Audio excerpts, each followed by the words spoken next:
मियाँ साहब, बहुत शुक्रिया प्रोग्राम के लिए, आपने वक्त दिया। सबसे पहले तो बताइएगा कि ये जो रीसेंट एक आईनी तरमीम हुई है और जो हालिया कवानीन पास किए हैं, इसके बाद ये जो तासुर दिया जा रहा है कि अब तमाम चीज़ें जो हैं वो ठीक हो गई हैं। ऑब्वियसली इन तरमीम के बाद, इन कानून साजियों के बाद अदलिया, चाहे मिलिट्री इस्टेब्लिशमेंट है, चाहे ये इत्तेहादी हुकूमत है, सब जो हैं वो एक पेज पर आ गए हैं। अब वाकई समझते हैं कि ये एक मुस्तहकम और मजबूत हुकूमत बन चुकी है। नहीं सादिया, ये तो शायद मैं नहीं कह सकता। उसकी वजह यह है कि कवानीन तो पहले भी पार्लियामान बनाती रहती है और कवानीन के होते हुए जो अपसेट होते हैं वो भी आपके सामने हैं। क्या 2017 में जब नवाज शरीफ के ख़िलाफ़ फ़ैसला दिया गया था और जो दबाव था, उस वक्त कवानीन मौजूद नहीं थे। मगर एक उम्मीद रखनी चाहिए, अच्छी उम्मीद रखनी चाहिए कि तमाम अदारे अपनी डोमेन में रहकर काम करें ताकि पाकिस्तान तरक्की की मनाजिल तय कर सके। अभी तो तरक्की की राह पे भी नहीं चढ़े हम। जब भी हम तरक्की की राह पे अभी रास्ता देखते हैं तो फिर जो कुछ होता है वो सबके सामने है। अभी खुदा करके अगर तमाम माशी अशारिये कोई बेहतर नज़र आना शुरू हुए हैं तो आप देख लें कि आज भी क्या हो रहा है। अपनी हुकूमत, अपने सूबे की हुकूमत और वहीं एहतजाज के लिए जो कॉल दी गई है, तो अगर इसी तरह देखें, मैं बड़ा क्लियर हूँ इस मामले में कि सहूलतकारी अदारों के अंदर से मौजूद होती है तो तभी ये सिलसिला होता है। उसकी वजह कि आपने देखा था कि ज़मान पार्क के अंदर जो एक कई हफ्ते एक रैसल होती रही, पेट्रोल बम फेंके जाते रहे, वहाँ जो तरबियत दी जाती रही, वहाँ ट्रेनिंग लोग लेते रहे और हादसा हो गया 9-10 मई का।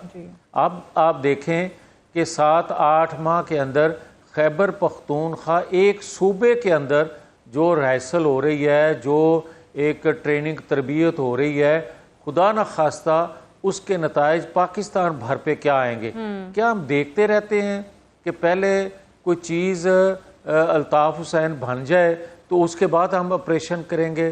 क्या हम देखते रहते हैं कि ज़मान पार्क के अंदर सब कुछ होता रहे और 9-10 में ही हो जाए तो एक्शन लेंगे? ये सारी चीज़ें अदारों को देखनी चाहिए, ये आपका पॉलिसी साजों को देखनी चाहिए। है। मेरे प्रोग्राम में भी बेतहाशा बार आपने इसका इजहार किया है, ये इदारों के अंदर से सहूलतकारी का। अभी भी आपको लगता है कि सहूलतकारी है? अभी भी कोई खदशा मौजूद है? मैं बार बार ये इसलिए पूछ रही हूँ क्योंकि ख़ास तौर से अब तासुर तो यही मिलता है ना कि जी बादियों नज़र में तमाम चीज़ें ठीक हो गई हैं, अपनी मर्ज़ी की पार्लियामान की कानून साजी हो गई, अदालत में, आला अदलिया में तब्दीली आ गई, यहाँ पे फिर ऑब्वियसली आर्मी चीफ का भी टेन्योर उतना ही लंबा अरसा चल रहा होगा जितना हुकूमत है, चीफ जस्टिस भी उतना ही अरसा चल रहे होंगे जितनी हुकूमत है। तो ये तमाम चीज़ें, इसके बाद भी कोई खदशात रहते हैं?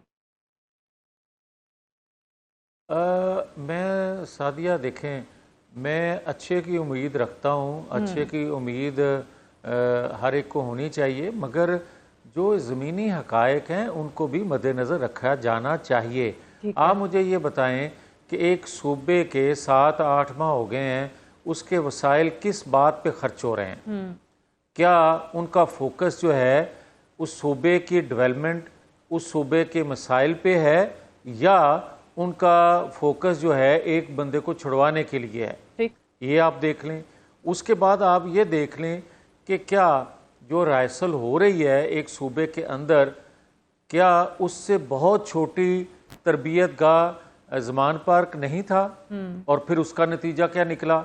और इतने बड़े सूबे में जब आप इतने वसी पैमाने पे ट्रेनिंग तरबियत ले और दे रहे होंगे तो उसके नताइज से वाकिफ रहना चाहिए। और दूसरी बात जो आप बात करती हैं कि ये सारा होने के बाद कानून साजी अदलिया का या दफाई अदारे का या पार्लियामान का, सब का आपने जिक्र किया। उसके बाद आप कह रही हैं कि सब एक पेज पे हैं।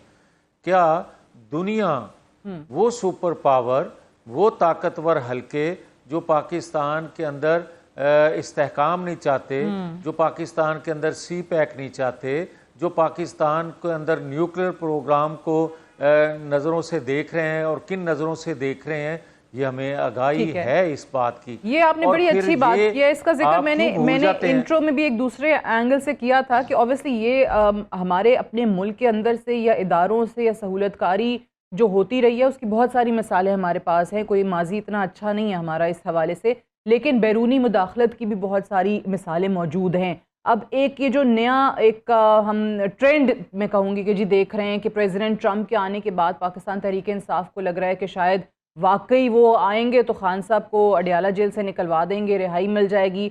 वो अपनी बका के लिए या वापस इक़्तिदार में आने के लिए अमेरिका की तरफ देख रहे हैं। आपको लगता है कि वो जो बैरूनी मुदाखलत माजी में रही है वो तमाम चीज़ें अब ख़त्म हो गए हैं, उसके रास्ते बंद हो गए हैं और अब कोई फ़र्क नहीं पड़ेगा चाहे जितना मर्जी ताकतवर मुल्क सामने आ जाए? नहीं, कतन बात ये ठीक नहीं है कि मैं कह दूं कि मुकम्मल तौर पे हम महफूज हो गए हैं। उसकी वजह माजी में भी ये मुदाखलत रही है और जब जब हम कमज़ोर होते हैं ये मुदाखलत बढ़ती है। आज हम माशी तौर पे कमज़ोर हैं तो मालियाती अदारे बतौर हथियार के वो ताकतवर रियासतें या वो ताकतवर शख्सियात उसको बतौर हथियार के इस्तेमाल करेंगी। ये हमारे जहन में चीज़ें रहनी चाहिए। ये नहीं हो सकता कि आप सब अच्छा अच्छा कह दें और ऊपर से वार हो जाए। मैं ये कहता हूँ कि यहाँ अगर आप माशी तौर पे मुस्तहकम होंगे तो मालियाती अदारों को कोई हथियार के तौर पे आपके खिलाफ इस्तेमाल नहीं कर सकता। और जब आप उन्हीं मालियाती अदारों के रहमो करम पे हो जाएंगे तो वो हथियार क्यों नहीं इस्तेमाल करेंगे।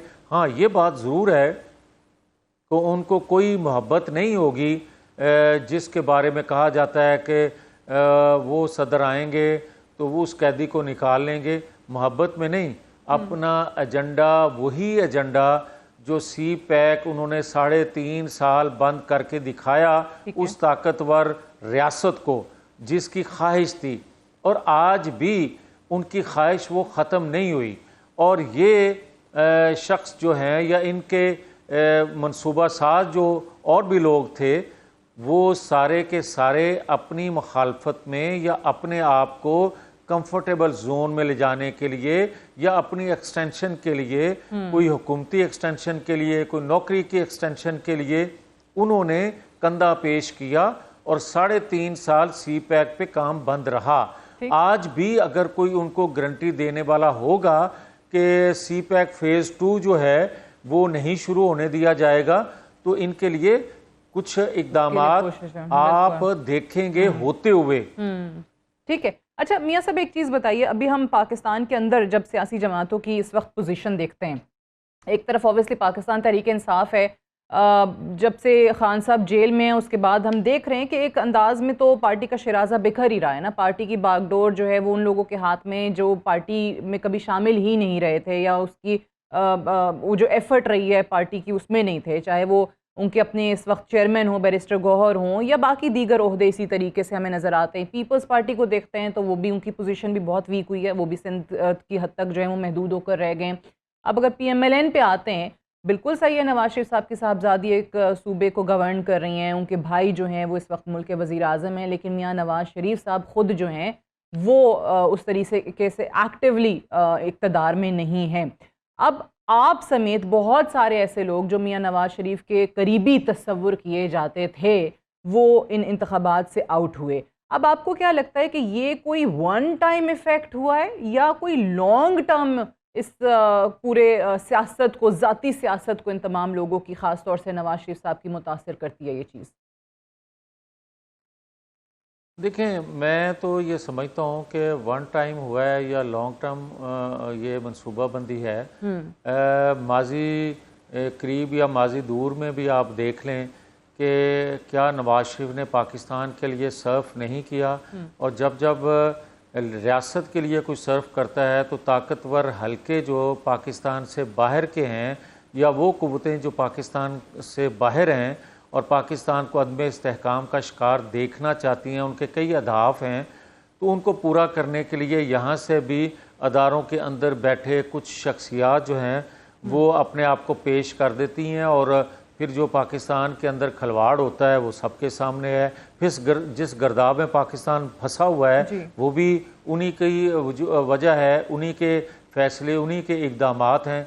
अब जहाँ तक तल्लक है नवाज शरीफ का, तो भाई अगर 8 फरवरी को आज़ादाना इलेक्शन होने दिए जाते, मैनेजमेंट ना की जाती, तो नताइज बड़े मुख्तलिफ आने थे और वो नवाज शरीफ के हक़ में आने थे। और ये ख़ित्ता जो है वो नवाज शरीफ की ज़रूरत को महसूस करता है।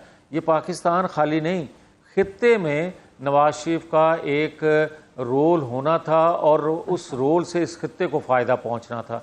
अब देखें आलमी कुव्वतों ने भी वो ज़ोर लगाया और यहाँ भी जो सहूलतकारी हुई, हाँ ठीक है, जनरल फैज़ हमीद को इन्होंने गिरफ्तार किया। जनरल फैज़ हमीद का जो नेटवर्क था और साकिब निसार का कि जी मियां जावेद लतीफ़ को बाहर करना है, नवाज शरीफ को बाहर करना है, फलां को करना है, ये चंद इंडिविजुअल्स के लिए सिर्फ किया गया।